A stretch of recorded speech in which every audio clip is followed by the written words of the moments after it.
The F-35 is the jet that ate the Pentagon.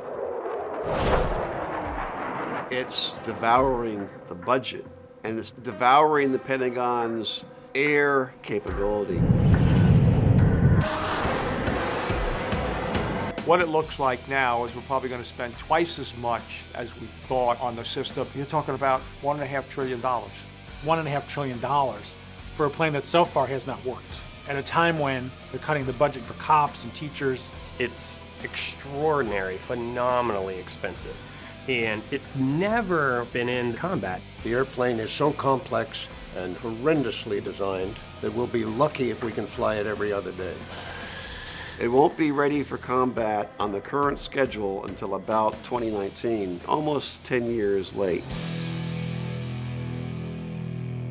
The biggest beneficiary of the F-35 is Lockheed Martin.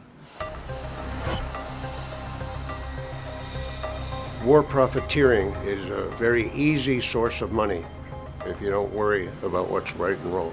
Lockheed Martin getting $36 billion a year of our tax money, and much of that rolls over into profit. These people are being paid with our tax dollars because most of the money that these defense contractors bring in are taxpayer dollars through government contracts. I think a lot of what the contractors do is basically legalize greed. The F-35 was sold as sort of this great bargain for the country. The whole purpose behind F-35 was to develop a family and lower the total cost. The idea was we could make the unit cost of this very inexpensive if we got all the services, the Air Force, the Navy, and the Marine Corps, to buy a version of the F-35. We're very focused on giving the taxpayer and the Department of Defense very good value for a dollar that is spent. But it's just this Rube Goldberg contraption where you've got all these complex things that you're trying to do building around the same airframe. It tries to do all sorts of things, none of them well.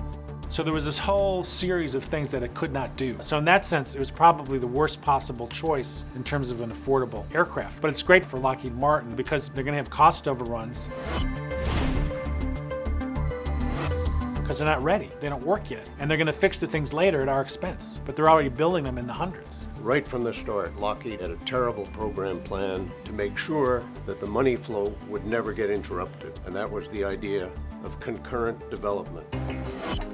Concurrency is a wonkish term for buying the airplane as you're developing it and purchasing what you think are going to be combat-ready models before you've finished the testing. And by the time you've tested the airplane and realized it's a disaster, you've already bought a huge number of them. You're committed, as we say in the Pentagon, you've gotten pregnant, right? And that's the whole purpose of concurrent development, is to get the public, the taxpayer, the Congress, everybody committed to this flow of money before you know anything about whether the money is going for anything worthwhile.